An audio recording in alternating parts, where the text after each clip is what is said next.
بسم اللہ الرحمن الرحیم۔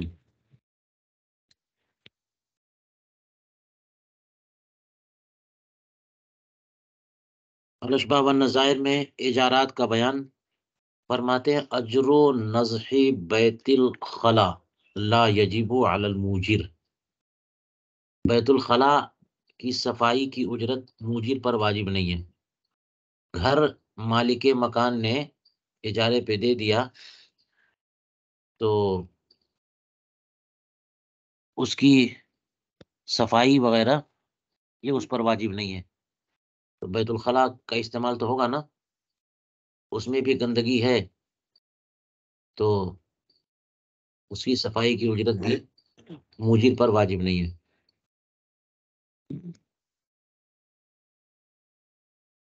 اس کی مرمت وغیرہ یہ سب کام تو موجر ہی کے ہیں، مالک کے ہیں، لیکن کہہ رہے ہیں اس پر واجب نہیں ہے۔ وَلَٰكِن يُخَيَّرُ السَّاكِنُ لِلْعَيْبِ، لیکن جو کرایہ دار اس میں رہتا ہے اس کو اختیار ہوگا کہ اجارہ رہنے دے، جاری رکھے، یا پھر اجارے کو فسخ کر دے کہ یہ عیب ہے، یہ بیت الخلا اگر گندا ہے تو یہ عیب ہے۔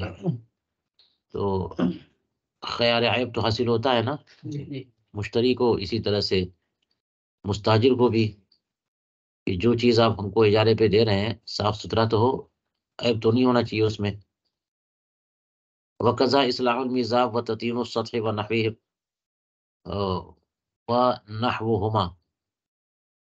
و نحوہما لأن المالک لا یجبر علی اصلاح ملکی، اسی طرح سے میزاب کو درست کرنا اور چھت کو جو ہے نا لپائی کرنا اور اس جیسی چیزوں میں اس جیسی چیزوں کی اجرت یہ مالک کے ذمہ نہیں ہے، نہیں مالک کے ذمہ واجب نہیں ہے، کرے گا تو وہی، کیونکہ اس سے پہلے پڑھ لیا کہ وہ کام اس کا بھی نہیں ہے، مستاجر کا بھی نہیں ہے۔ مستاجر تو کرایہ دے رہا ہے نا، تو جو چیز اجارے پہ اس کے پاس ہے اس سے انتفاع کرنا ہے اسے، بس اس کی مرمت اور اس میں کچھ کام کرنا یہ سب اس کی ذمہ داری نہیں ہے۔ کچھ خراب ہو جائے، ٹوٹ جائے تو صحیح کرنا، یہ سب اسی کی ذمہ داری ہے۔ کس کی؟ موجر کی ذمہ داری ہے، کیونکہ اسی لیے تو وہ اجرت لے رہا ہے۔ ہم اجرت بھی دیں اور استعمال کرنے کے بعد کچھ کمی آ گئی شے میں تو اس کی مرمت بھی کرائے، یہ نہیں ہوگا۔ پھر اجرت کس چیز کی دی ہے؟ تو مرمت کے جتنے کام ہیں وہ سب کس کے ذمہ ہیں؟ مالک کے، موجر کے۔ ہاں، اور مستاجر کے ذمہ کیا ہے؟ اجرت بس۔ تو یہ جو کہا کہ شیء مستجار یا موجر کے اصلاح اور مرمت کا کام مالک کے ذمہ نہیں ہے، یعنی لا یجب، واجب نہیں ہے، کرے گا تو وہی کرے گا۔ اس کی علت یہ بتائی کہ لأن المالک لا یجبر علی اصلاح ملکہ، مالک کو اپنے ملک کی اصلاح پر مجبور نہیں کیا جا سکتا۔ مالک تو مالک ہے نا، وہ جو چاہے کرے، صحیح کرے، درست کرے، خراب کرے، برباد کرے، مرمت کرے، نہ کرے، دے دے، بیچ دے، ہبا کر دے، فری میں دے دے۔ مالک جو ہے نا وہ تو مسیطر ہوتا ہے نا، اسے قہر کا حق حاصل ہوتا ہے، جو چاہے کرے وہ۔ تو اگر کوئی اس کو مجبور کر دے کسی چیز پر تو پھر ملکیت کیسی ہے؟ تو اصلاح و مرمت کے کام پر مالک کو مجبور نہیں، وہ چاہے تو کرے، چاہے تو نہ کرے۔ ہاں، یہ ہے وجہ کہ مالک نے اپنا مکان کرائے پہ دیا تو بیت الخلا کی صفائی کا خرچہ بھی اسی کے ذمہ واجب ہو۔ یہ نہیں واجب ہوگا کیونکہ وہ مالک ہے، تو مالک کے ذمہ کوئی خرچہ آپ واجب نہیں کر سکتے۔ لیکن عیب ہے، چاہیے تو کرے، وہ چاہیے تو اسی کو کرنا، کرے گا کون؟ مالک ہی کرے گا۔ تو یہ سب چیزیں اگر ہیں، گندگی ہے وہاں پہ، تو گھر اور یہ سب جو ہے نا عیبی قرار پائیں گے، تو مستاجر کو حق حاصل ہے کہ وہ کیا کر دے؟ فسخ فسخ کر دے. یہی معاملہ میزاب درست کرنے کا، پانی پر نالا کیسے گرے، پانی کیسے گرے گا، پر نالا سے ہی کرو. تو یہ کام بھی کرے گا تو وہ، لیکن اس کو کوئی لازم نہیں کر سکتا، اس کا اپنا پر نالا، چاہے کرے یا نہ کرے، یوں ہی چھوڑ دے. اور لپائی کرنا، کلر کرنا، یہ سب اسی کا کام ہے. وَإِخْرَاجُ تُرَابِ الْمُسْتَاجِرِ عَلَيْهِ وَكُنَاسَتِهِ وَرَمَادِهِ لَا تَفْرِغَ الْبَالُوعَ. مستاجر کی مٹی جو ہے وہ اسی کے ذمہ ہے کہ وہ نکالے، مستاجر ہی نکالے گا. اور کناسا اور رماد سب، جھاڑو کرنے کے بعد جو کچڑا نکلا ہے، جھاڑو کا کوڑا، وہ بھی، اور راکھ بھی.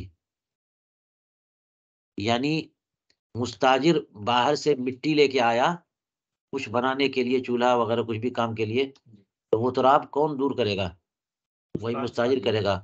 ابھی کل آپ نے پڑھا کہ مستاجر نے زمین کرائے پہ لی تھی، اجرت اجارے پہ، اور وہی مٹی اکٹھا کر کے اس نے مکان بنایا، تو اس کو حوالے کرنا واجب نہیں ہے، وہ چھوڑ کے چلا جائے گا کیونکہ وہی کی مٹی ہے. تو یہ تراب سے کون سی مٹی مراد ہے؟ دوسری. ہاں، جو وہ لے کے آیا، یہ اس کی گندگی، یہ اس کا کچڑا، مستاجر کا کچڑا جو ہے، یا مستاجر کی راکھ، یہ کون ہٹائے گا؟ مستاجر ہی ہٹائے گا. لیکن تفریغ بالوعہ اس کی ذمہ داری نہیں ہے. اور یعنی وہی کوڑا کرکٹ جہاں ڈالتے ہیں، گھرا پہ، بالوا کہتے ہی ہیں اس کنویں کو جس میں کوڑا ڈالتے ہو، ہے نا. تو کوڑے والے کنویں کو خالی کرنا یہ اس کی ذمہ داری نہیں ہے.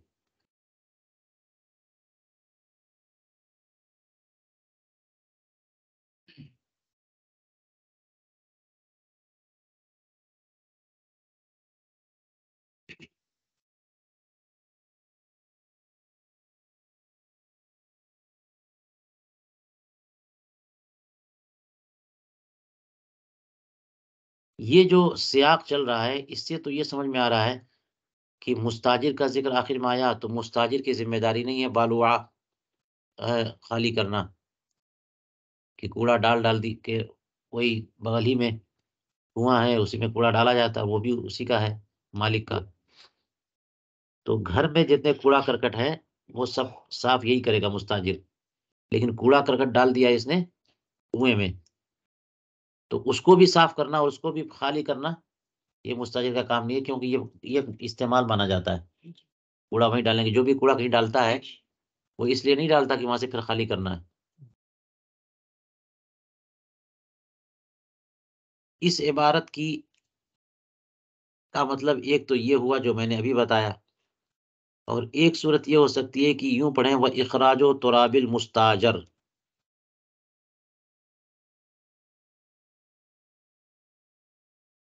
جی، اخراجو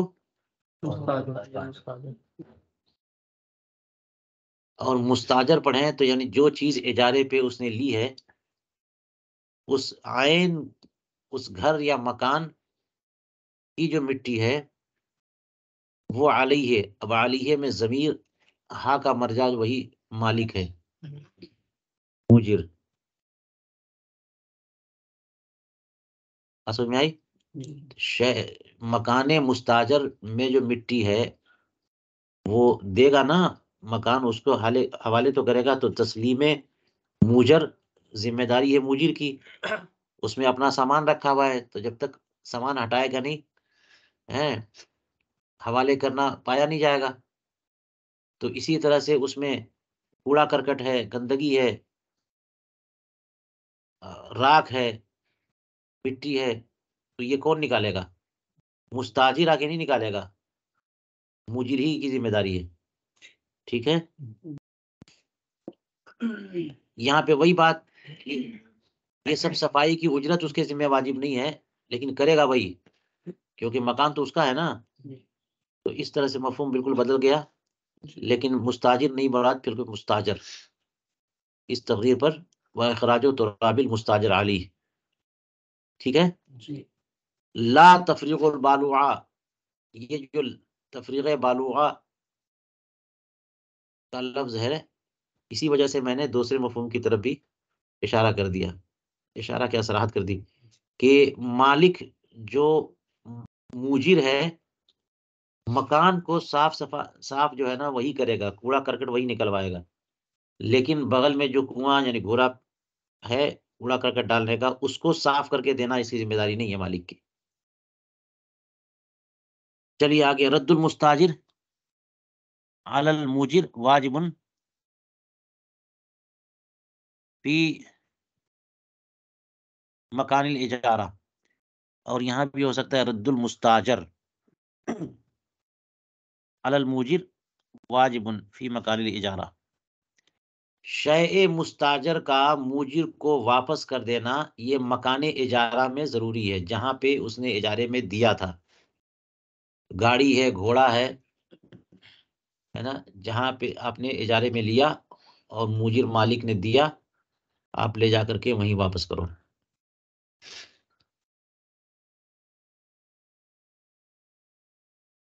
اور رد المستاجر ہے تو رد کا لفظ جو ہے وہ اپنے فاعل کی طرف مضاف ہے، نہ کہ مفعول کی طرف۔ یوں ہوگا کہ مستاجر موجر کو لوٹائے گا کہاں؟ موجر تک، شیء موجر کو لوٹائے گا مکان اجارہ میں، یہ ہو گیا۔ الصحیح ان الاجارۃ الاولی اذا انفسخت انفسخت الثانیہ، صحیح یہ ہے کہ پہلا اجارہ اگر فسخ ہو گیا تو دوسرا اجارہ بھی فسخ ہو جائے گا۔ اس کا مطلب کیا ہوا؟ ابھی آپ نے پڑھ لیا کہ کسی نے کوئی شے اجارے پہ دیا تو مستاجر پر لازم نہیں ہے کہ وہی استعمال کرے، کسی اور کو بھی وہ اجارے پہ، ہاں، اسی اپنے اصل مالک کو اجارے پہ نہیں دے سکتا، لیکن یہ کسی تیسرے بندے کو بھی اجارے پہ دے سکتا ہے۔ لیکن پہلا اجارہ اگر فسخ ہوگا تو یہ اجارہ بھی فسخ ہوگا، اس کو کہا الصحیح۔ اس کا مطلب یہاں پہ قول دوم بھی ہے کہ اگر اجارہ پہلا فسخ ہوا تو لازم نہیں کہ دوسرا فسخ ہو جائے، لیکن صحیح یہ ہے کہ اجارے اولا جب فسخ ہو تو دوسرا بھی، ہاں۔ اب چلیے، الاجارۃ من المستاجر او مستاجرہ للموجر لا تصح ولا تنقض الاولی، یہ وہی بات ہے جو میں نے کہا کہ اجارہ مستاجر جو ہے اس چیز کو دوبارہ کسی کو اجارے پہ دے رہا ہے، لیکن کس کو دے رہا ہے؟ موجر کو ہی، یہ اجارہ صحیح نہیں نہ ہے، اسی کی بات ہو رہی۔ الاجارۃ من المستاجر للموجر، اور بیچ میں کہہ دیا او مستاجرہ، یعنی دو واسطوں سے۔ زید کا مکان بکر نے اجارے پہ لیا اور بکر نہیں رہتا ہے، اب بکر نے اٹھا کر کے خالد کو دے دیا اجارے پہ، تو جب وہ اجارے پہ رہ رہا تو اس پہ بھی لازم نہیں کہ وہی رہے، وہ کسی اور کو دے، تو خالد نے اٹھا کر کے زید کو دے دیا، ہاں؟ تو زید اپنے ہی مکان کو اجارے پہ لے رہا ہے اپنے مستاجر سے یا مستاجر کے مستاجر سے، تو موجر ہی کو اجارے پہ دے دینا یہ غلط ہے، ٹھیک ہے؟ اور کسی اور کو اگر اجارے پہ دیں گے تو اس میں ایک بات اور ہے کہ جتنی اجرت پہ وہ مکان لیا ہے، جتنے کرائے پہ، اجرت اس سے کم ہو یا برابر، اس سے زائد نہ ہو، اس سے زائد ہو تو بھی حرام نہیں ہے، مگر تصدق کر دینا چاہیے، کراہت ہے اس میں، کیونکہ دوسرے کے مال سے آپ فائدہ اٹھا رہے ہو۔ لیکن ہوا کہ ایک کا مکان لیا 1000 میں اور 2000 میں دے دیا، تو بیچ میں ہو کر کے بغیر کسی رسک کے اپنا دوسرے کے مال سے فائدہ آپ اٹھا رہے ہیں، ذمہ بھی کچھ نہیں ہے، تو اسی اجرت پہ یا اس اجرت سے کم پہ، اس سے زائد پہ لینا اچھی بات نہیں ہے۔ یہاں پہ کہہ رہے ہیں کہ اجارہ مستاجر کی طرف سے یا مستاجر کے مستاجر کی طرف سے موجر کے لیے یہ درست نہیں ہے، اور اگر ہو ہی جائے لا تنقض الاولی، تو پہلا اجارہ نہیں ٹوٹے گا، یعنی زید نے اپنا مال بکر کو اجارے پہ دیا اور بکر نے پلٹ کر کے وہی مال، وہی مکان جو ہے نا زید کو دے دیا، تو یہ درست نہیں ہے، لیکن پہلا اجارہ اپنی جگہ پہ باقی رہے گا، یہ درست نہیں ہے لیکن بعض لوگوں نے کہا ایک قول اس سلسلے میں یہ ہے کہ ایسا کرتے ہی اقالہ یا فسخ ہو جائے گا، کیونکہ مالک کے پاس اس کا مال پہنچ گیا. زید نے اپنا مکان بکر کو دیا اجارے پہ اور بکر نے زید کو دے دیا، تو زید کا مال زید کے پاس پہنچ گیا، تو اجارہ کیا ہو گیا؟ ختم ہو گیا. لیکن دوسرا قول کیا ہے؟ باقی رہے گا. کوئی کیا بولا؟ ہاں. النقصان عن اجر المثل فی الوقف اذا کان یسیرا جائز.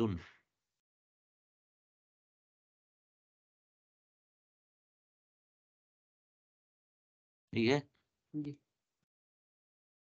یہاں پہ جائزہ لکھ دیا ہے.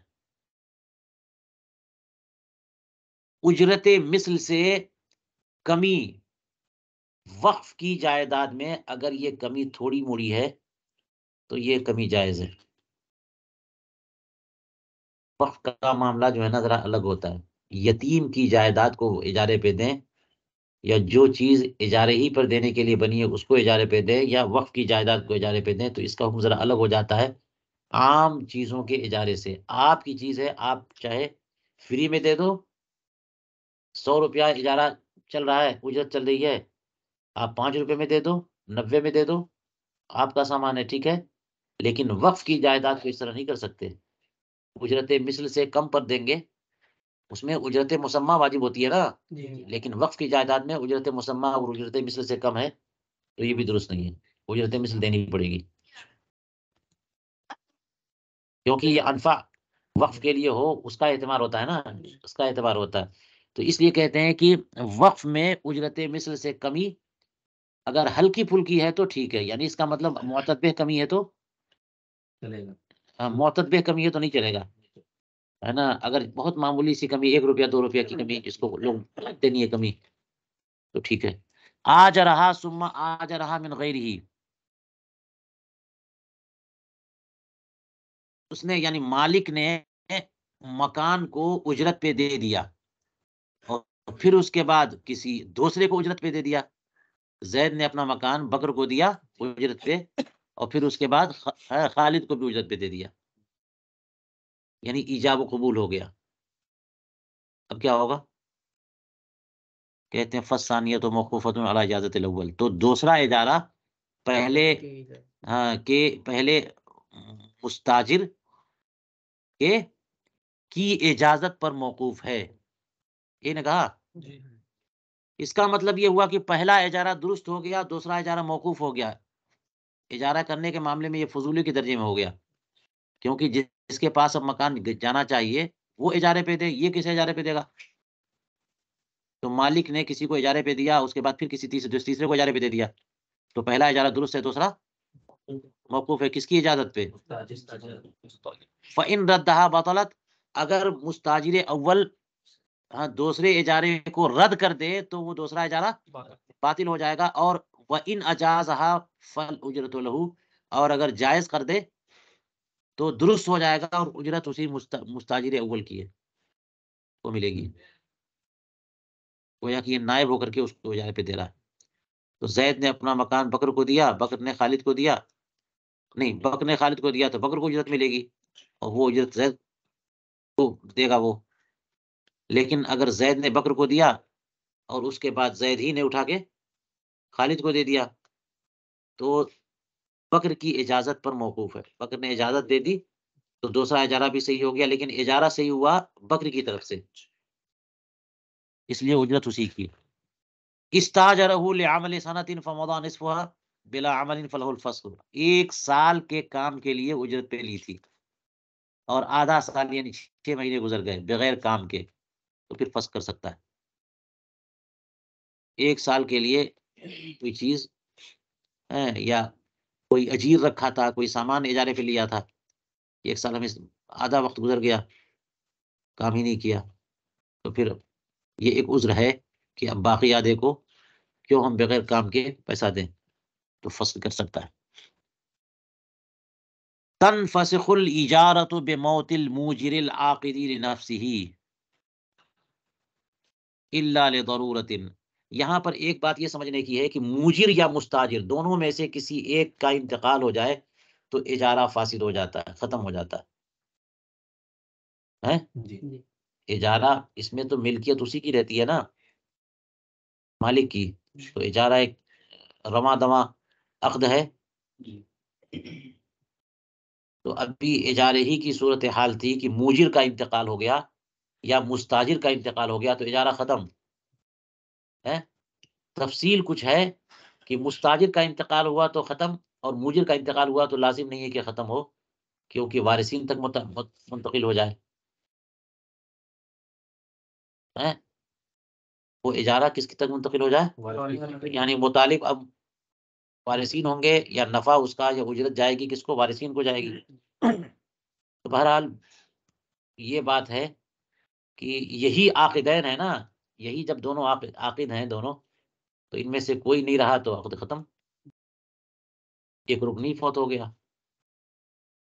تو وہی کہا کہ موجر کی موت سے اجارہ کیا ہوتا ہے، لیکن وہ موجر جو کہ اپنے لیے عقد کرے،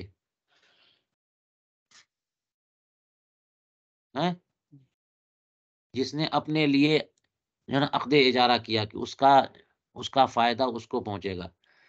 اگر کسی اور کے لیے کیا ہے تو اس کے، اگر وکیل ہے تو اس کے مرنے سے نہیں ہوگا، فضولی ہے، نائب ہے، وصی ہے، یتیم کے لیے کیا ہے، وصی ہے تو یتیم کے لیے کیا ہے، وصی کے مرنے سے تھوڑی یار فسخ ہو جائے گا، یا ناظر وقاف ہے اس کے مرنے سے کیسے فسخ ہو جائے گا۔ لیکن جس نے اپنا مال، اپنی جائیداد اپنے لیے اجارے پہ دی ہے، اس کے مرنے سے اجارہ کیا ہوگا، الا لضرورت، مگر کہیں ضرورت ہو تو اجارے کو باقی رکھیں گے، کیونکہ فسخ کرنے میں مزید نقصان ہے۔ اب کون دیکھ بھال کرے گا، وہ تو وہاں پہ تو کوئی ہے بھی نہیں، تو بہتر ہے کہ مال موجر جو ہے مکان ابھی مستاجر کے پاس ہی رہنے دیا جائے اور اجارے کو رواں دواں رکھا جائے، کیونکہ اجارہ فسخ ہونے کا مطلب یہ کہ وہ مستاجر گھر چھوڑے ہے یا گاڑی واپس کرے، ختم کرے معاملہ، تو اس کے بعد مسئلہ ہو جائے گا۔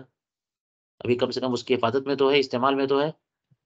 تو کہیں ضرورت کی صورت حال آ جائے تو ایسی صورت میں موجر کے مرنے کے بعد بھی اجارہ جاری رہتا ہے۔ جیسے مثال دیکھیے، کموت ہی فی طریق مکہ، یہ موجر جو ہے مکے کے راستے میں اس کا انتقال ہو گیا، ولا قاضی فی الطریق ولا سلطان، راستے میں نہ کوئی قاضی ہے نہ سلطان، کون اس میں تصرف کرے گا، یہ تو ترکہ بن گیا نا۔ مالک جو ہے جا رہا تھا حج کرنے، اس کے ساتھ اس کے اور بھی جانور تھے اور سب کو اجارے پہ دے دیا، تو اس نے چلو میرا میں جاتا ہوں، اور باقی سب اجارے پہ دے دیا میں نے، جاؤ 5-10 جانور جو ہے، اور جا رہے ہیں سب، راستے میں موجر کا انتقال ہو گیا، تو وہ سب کے سب ترکہ بن گیا اور اجارہ ختم۔ جب اجارہ ختم تو وہیں روک دیں گے وہ لوگ، پھر کوئی اور صورت اختیار کریں گے۔ اب کیا ہوگا، سب جانور کو کون کھلائے گا پلائے گا، کہاں سے ہوگا، پیسہ بھی نہیں ملے گا، کیسے واپس جائیں گے جانور، مشکلات ہے کہ نہیں ہے۔ تو ایسی صورت میں وہاں پہ کوئی قاضی یا سلطان بھی نہیں ہے کہ وہ فیصلہ کرے، کیونکہ تصرف کون کر سکتا ہے، کوئی وارثین تو وہاں پہ ہے نہیں اس کے، تصرف کون کرے گا، قاضی یا سلطان کرے گا۔ تو اس لیے جو ہے فتبقى الى مکہ تھا، تو یہ اجارہ کہاں تک باقی رہے گا، مکہ مکرمہ تک، فیرفع الامر الى القاضی لیفعل الاصلح للمیت والورثہ، تو وہاں پہنچ کر کے قاضی کی بارگاہ میں مسئلہ پیش کریں گے، تاکہ وہ قاضی وہ کام کرے، وہ فیصلہ کرے جو میت اور وارثین کے لیے بہتر ہو۔ اس کی ایک تفسیر فیوجرها له ان کان امینا، تو قاضی جو ہے اس جانور کو اسی کو اجارے پہ دے دے گا جو اجیر تھا، جو مستاجر تھا،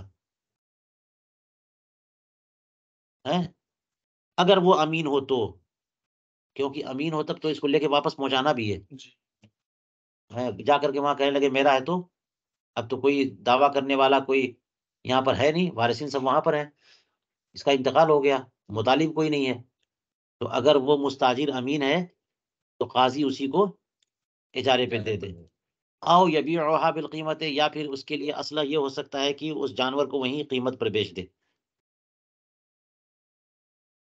اور قیمت پہ بیچے گا، سمن پہ نہیں، کیونکہ مالک تو ہے نہیں، مالک ہی تو سودا طے کرتا ہے یا کم پر راضی ہوتا ہے، تو قیمت پر بیچے گا. وَإِن بَرْهَنَ، اس سے کیا ہوگا کہ اس کی معونت ختم ہو جائے گی، جانور کی یا عین کی، ذمہ داری ختم، خرچہ ختم، اور پیسہ اکٹھا ہو گیا، اب پیسے کے پہنچانے کی بات رہ گئی. فَإِن بَرْهَنَ الْمُسْتَاجِرُ عَلَى قَبْضِ الْأُجْرَةِ لِلْإِيَابِ رَدَّ عَلَيْهِ حِصَّتُهُ مِنَ الثَّمَنِ، یا پھر بیچ دے گا، اور اس کے بعد کہ مستاجر اگر بینہ سے ثابت کر دے کہ اجرت تو واپسی کی بھی دے چکا تھا میں، موجر نے واپسی کی اجرت بھی لے لی تھی، قبضہ کر لیا تھا، وہ مستاجر بول رہا ہے، اس کا کہنا یہ ہے آپ کیسے بیچ سکتے ہیں؟ اچھا بیچ کہ میں نے تو پیسہ آنے جانے کا دونوں دے دیا تھا، طے ہوا تھا، دے بھی دیا تھا. تو ایسی صورت میں بھی قاضی جو ہے اسے بیچ سکتا ہے، اور جو کچھ واپسی کا پیسہ کی اجرت اس نے دی تھی قیمت سے اس کو واپس کریں گے.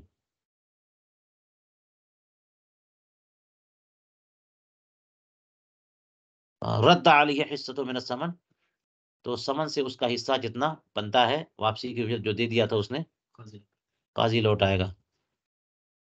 یہاں پر فَإِن برہن المستاجر کہہ رہے ہیں جی، جو اس کے جانور کو کسی نے اجرت پہ لی تھی، لیا تھا، تو وہ بینہ قائم کرے گا. تو کہتے ہیں وَتُقْبَلُ الْبَيِّنَةُ هُنَا بِلَا خَصْمٍ، یہاں پر بینہ بلا خصم بھی قبول کر لیں گے. یہ ایک بات ہوئی کہ ایک مدعی اور ایک خصم ہو تب تو جا کے بینہ کی باری آتی ہے.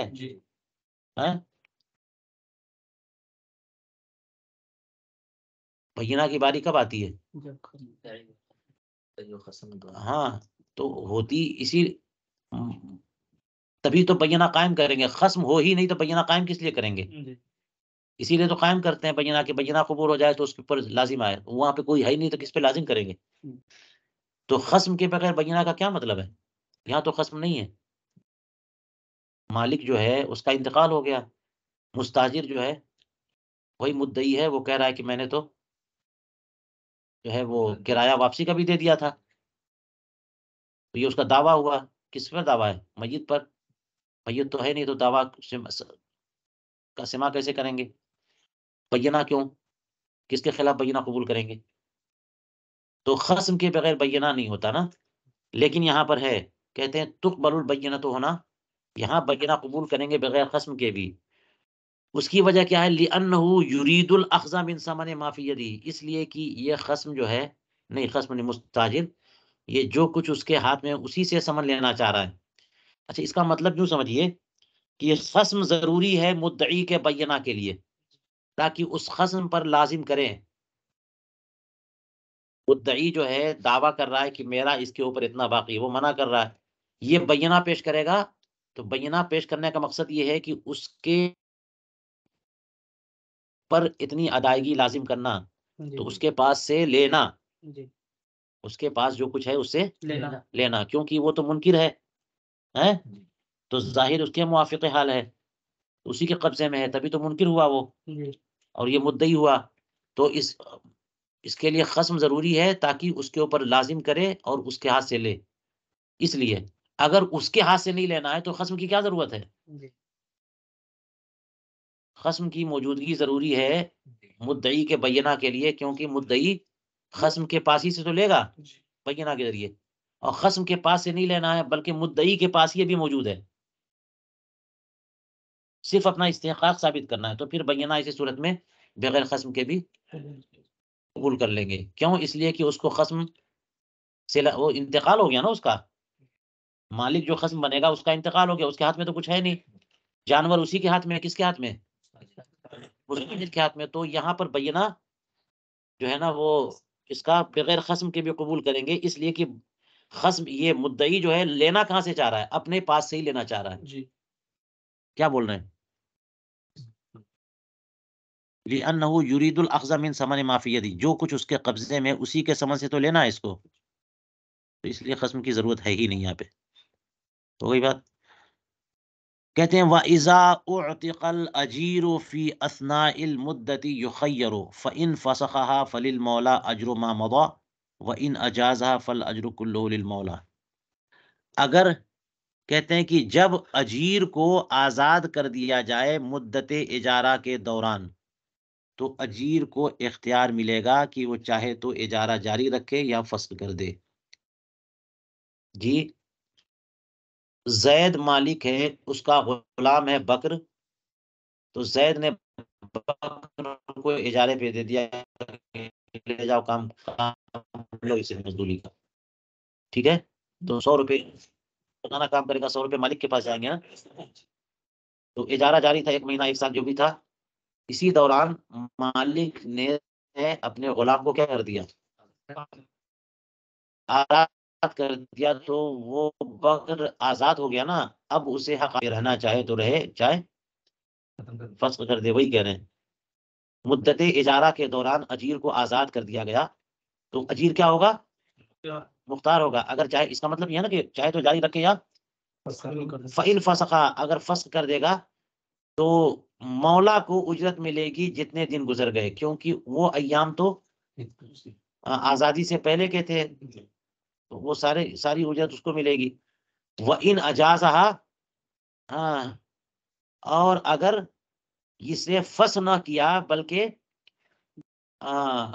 یہ غلام آزاد ہونے کے بعد اگر اس نے اس اجارے کو جائز رکھا، فل اجر کلو للمولا، تو پوری کی پوری اجرت جو ہے وہ کس کے لیے ہے، مولا کے لیے، کیونکہ یہ اجارے میں ایک صفقے میں 2 صفقہ ہو جائے گا یا اس کی تقسیم لازم آ جائے گی، عقد تو ایک ہی ہے نا، تو اسی کے عقد کو نافذ کر دیا اس نے، تو یہ سارا کے سارا اسی کا ہوگا۔ وَلَوْ بَلَغَ الْيَتِيمُ فِي أَثْنَائِهَا لَمْ يَكُنْ لَهُ فَسْخُ إِجَارَةِ الْوَصِي۔ اسی طرح کا ایک مسئلہ اور دیکھیے کہ یتیم جو ہے دوران مدت اجارہ بالغ ہو گیا، تو لم یکن لہو، تو یتیم جب بالغ ہو گیا تو اس کو وصی کے اجارے کو فسخ کرنے کا اختیار نہیں ہے۔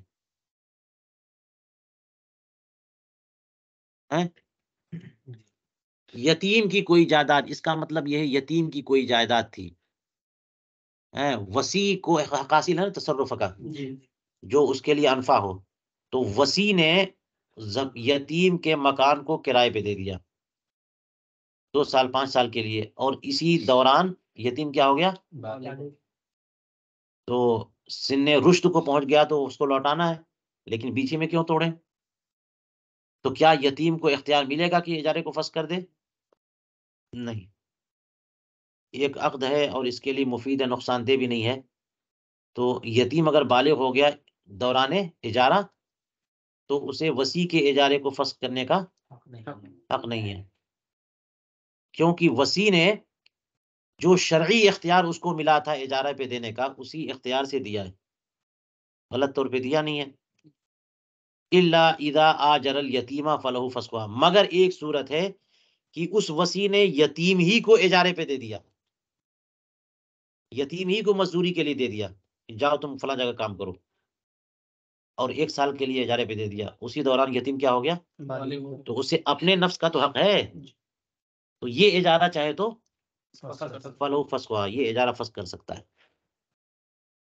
آجر العبد نفسه بلا اذن ثم اعتق ثم اعتق نفذت، کہتے ہیں کہ غلام نے اپنے آپ کو اجارے پہ دیا بلا اذن، مالک کی اجازت کے بغیر،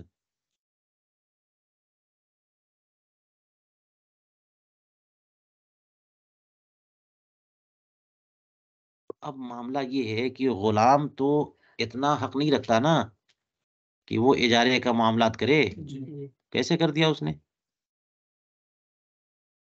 غلام نے آقا کی اجازت کے بغیر اپنے آپ کو اجارے پہ دے دیا، تو یہ تو بالکل جو ہے درست نہیں ہونا چاہیے۔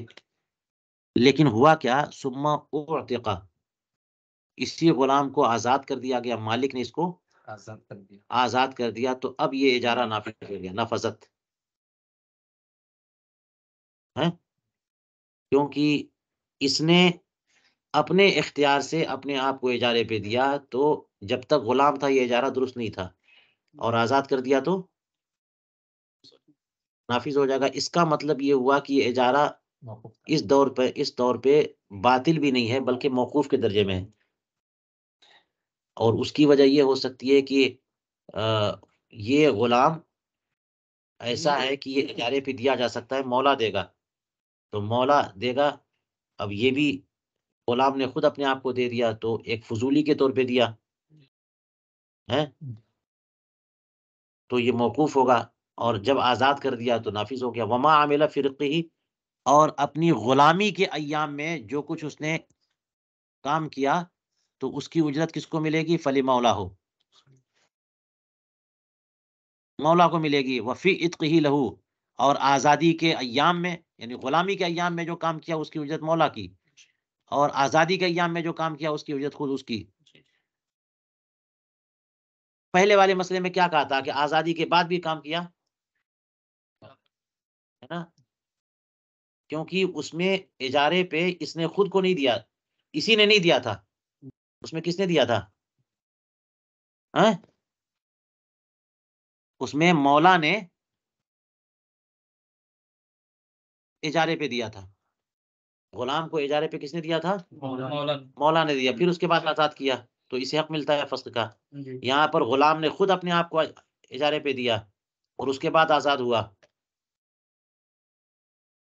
تو یہ مطالب یہ خود ہوگا، ذمہ دار خود ہے، تو غلامی کے ایام میں جو کام کیا وہ اجرت گئی مالک کے پاس، مالک کی ہوگی، اور آزادی کے بعد جو کام کرے گا لہو۔ لیکن اس نے آقا کی اجازت کے بغیر اپنے آپ کو اجارے پہ دے دیا تھا، اس کا کیا ہوگا؟ تو کہتے ہیں وَلَوْ مَاتَ فِي خِدْمَتِهِ قَبْلَ عِتْقِهِ زَمَنَهُ، اگر اپنے مستاجر کی خدمت میں یہ مر جائے آزادی سے پہلے تو یہ ضامن ہوگا۔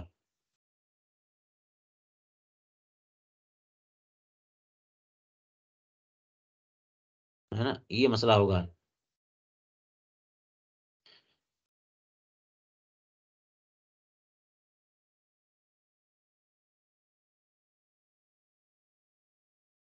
کیونکہ آقا نے تو نہیں دیا، اسی نے دیا ہے، اور اجازت بھی نہیں تھی آقا کی، اور آزادی سے پہلے اپنے مستاجر کی خدمت میں کام کرتے ہوئے اس کا یہ مر گیا، تو پھر اس کی طرف سے اجازت نہیں تھی تو ذمہ اس کا آئے گا، اور واضح یہ ہے، ظاہر یہ ہے کہ یہ ذمہ جائے گا کیونکہ یہ تو غلام ہے،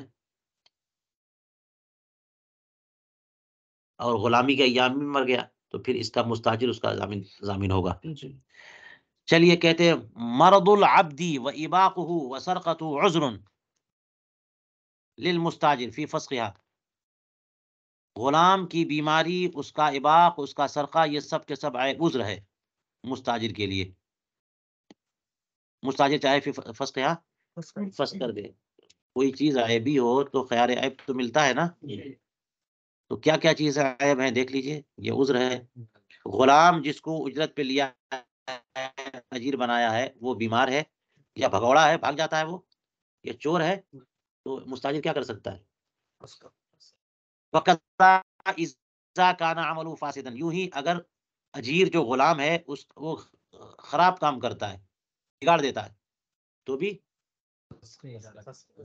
لا عدم حسقہ، اس کا ماہر نہ ہونا یہ عذر نہیں ہے، غلام ہے نا، کہاں ماہر ہوگا، آپ مزدوری لو، کام لو۔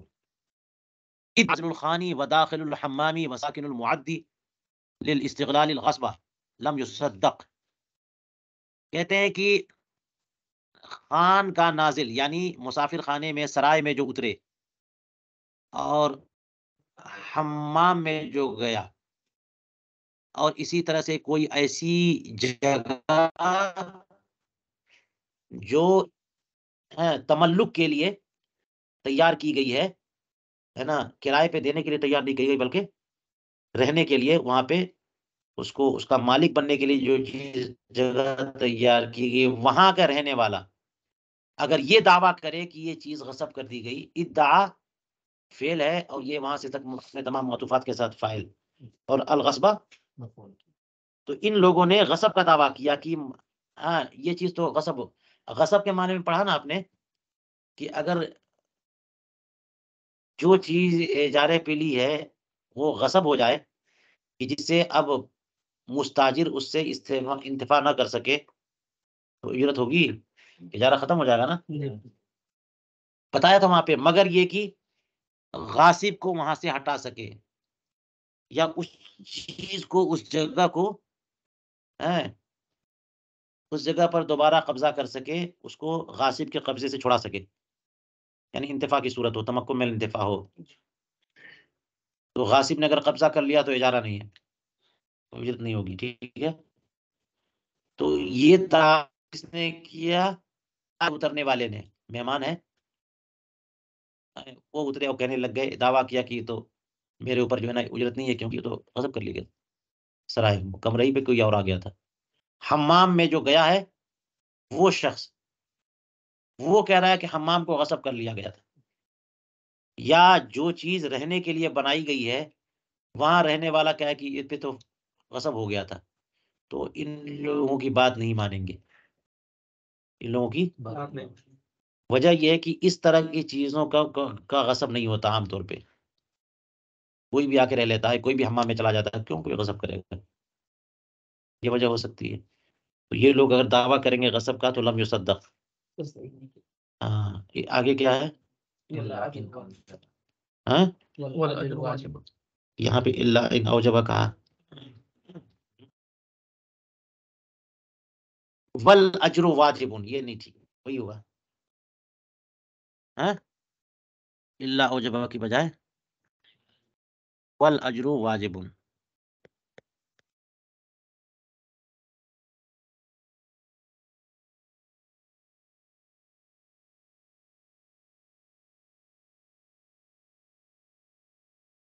یہ یہاں پر ہے والاجر واجب.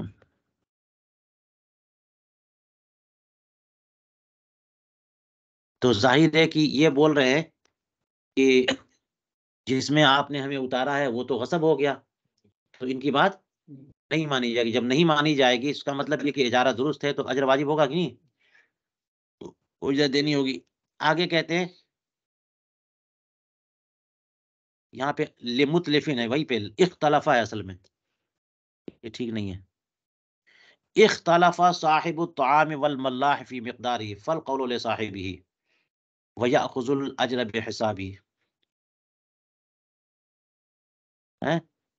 کہتے ہیں کہ غلے والا اور ملاح ان دونوں کا اختلاف ہو گیا مقدار طعام میں.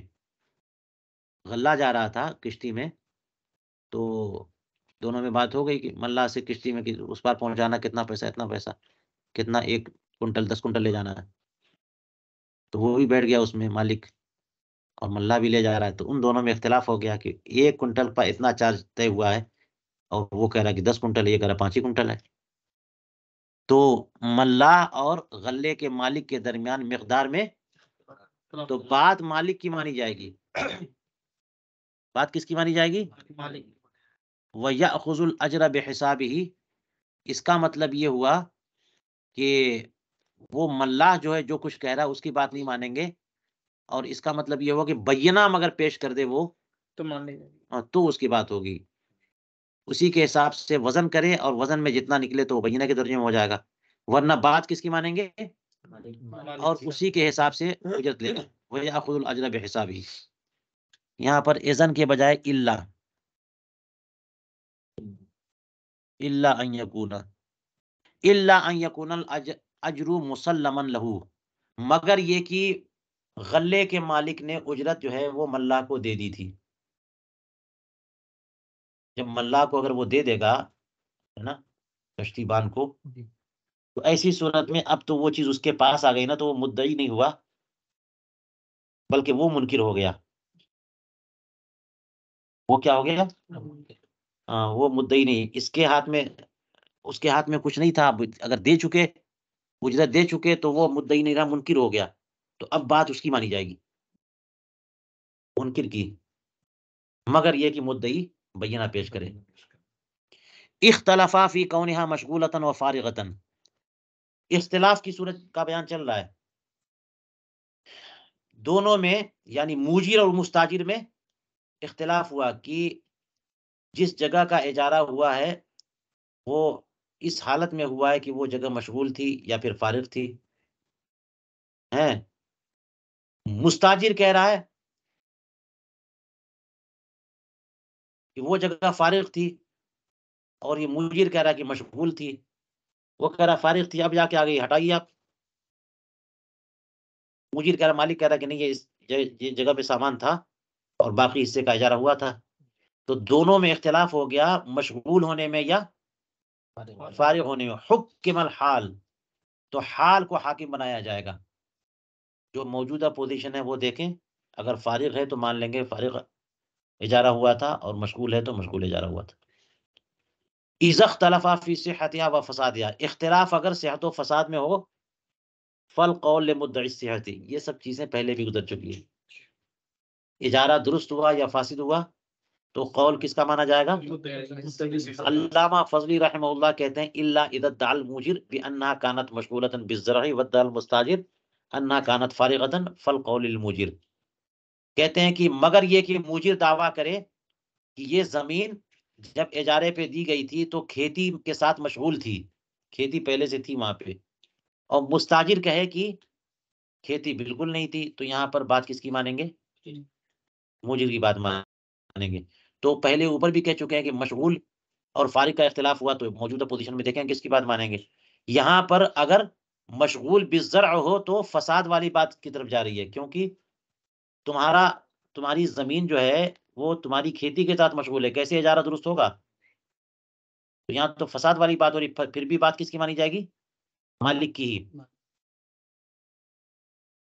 کما فی آخر اجارت البزازیہ آجرہ المستاجر باکثر مما استاجرہ، مستاجر نے اجارے پہ دے دیا. بتایا نا کہ مستاجر بھی اگلے کو دے سکتا ہے، تو اگلے کو اجارے پہ دے دیا، لیکن کتنے پہ؟ باکثر مما استاجرہ، جتنے پہ اس نے اجارے پہ لیا تھا، جتنی اجرت پہ، اس سے زیادہ پہ. جتنی اجرت پہ اس نے اجارے پہ لیا تھا اس سے زائد جو ہے اجرت پہ اس نے آگے کسی کو اجارے پہ دے دیا. لا تطیب لہ زیادت، یہ زیادت اس کے لیے طیب نہیں ہے. ویتصدق بہا، اس کو کیا کرے گا؟ الا فی مسئلتین، مگر دو مسئلے ہیں کہ اس میں زائد اجارے پہ دیا، زائد اجرت پہ دیا، تب بھی اس کے لیے درست ہے. وہ کیا ہے؟ ان یوجرہا بخلاف جنس مستاجرہ، کہ اس نے جس چیز کے کو اجرت رکھی تھی اجارے پہ لیتے ہوئے، جس چیز کو اجرت رکھی تھی، ہر وہ چیز اجرت بن سکتی ہے جو سمن بن سکے نا، جو چیز سمن بن سکے وہ اجرت بن سکے. تو جس چیز کو اجرت رکھی تھی اب آگے کسی کو دیا ہے تو اجرت اس کے خلاف جنس سے. پہلے پیسہ اجرت کے طور پہ رکھا تھا، اب غلہ ہو گیا، یا گیہوں اجرت پہ رکھا تھا اب چاول ہو گیا. قیمت ملائے تو قیمت اس کی زیادہ ہے، تو اس لیے اس کو زائد نہیں، اس کو زائد قرار دینا ضروری نہیں ہے. تو ایسی صورت میں جو ہے یہ زیادت بھی اس کے لیے کیا ہوگی؟ طیب ہوگی. وَأَن يَعْمَلَ بِهَا عَمَلًا، دوسری صورت کیا ہے؟ زائد اجرت پہ رکھے دے تو بھی جائز ہے. وہ کیا ہے؟ کہ اس میں کوئی ایسا کام کر دے جو زیادت مانے، جیسے تعمیر کر دیا. زمین جو ہے مستاجر نے اجارے پہ لی اور وہاں پہ ایک مکان بنایا، اب زمین اور مکان دونوں اجارے پہ دے دیا تو زیادہ جائے گا نا کرایہ. یہ بھی صورت ہے، یعنی اس نے کوئی ایسا، مستاجر نے کوئی ایسا کام کر دیا کہ جو اس کے ساتھ متصل ہو گیا کام، اور اس میں زیادت ہو، صرف صفائی ستھرائی نہیں، کچھ انتظام کر دیا ہے نا، کوئی ایسا کام کر دیا تو پھر آگے کسی کو دے گا تو یہ درست ہے. جیسے کہ بزازیہ میں اختلافا فی الخشب والآجر والغلق والمیزاب فالقول لصاحب الدار الا فی اللبن الموضوع والباب والآجر والجس والجزع الموضوع فإنه للمستاجر. ایک اور اختلاف دیکھیے، یہ مستاجر اور موجر کے درمیان کیا ہوا؟ لکڑی اور پکی اینٹ اور تالا اور میزاب پرنالا، ان سب چیزوں کے بارے میں فالقول لصاحب الدار، تو بات کس کی مانیں گے؟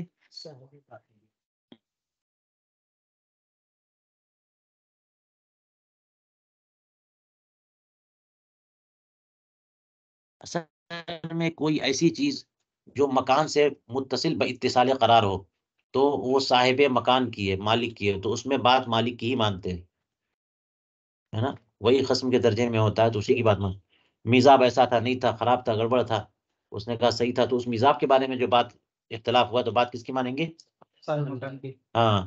اور کوئی ایسی چیز ہے جو متصل باتصال قرار نہ ہو، رکھی ہوئی ہے چیز بس. تو شہتیر ہے، بیم ہے، دروازہ لگا ہوا ہے، جو تالا اس میں لگا ہوا فکس ہے، ان سب چیزوں کے بارے میں اختلاف ہوا تو بات کس کی مانیں گے؟ صاحب دار کی. اور لبن موضوع، وہ کچی اینٹ جو رکھی ہوئی ہے، دروازہ یا پکی اینٹ، اور سب کے لیے آگے الموضوع کہا، رکھی ہوئی اینٹ ہے یا گچ ہے یا شہتیر ہے جو رکھی ہوئی ہے، اس سب چیزوں کے بارے میں اختلاف ہوا تو بات کس کی مانیں گے؟ مستاجر کی. واللہ تعالی اعلم بالصواب.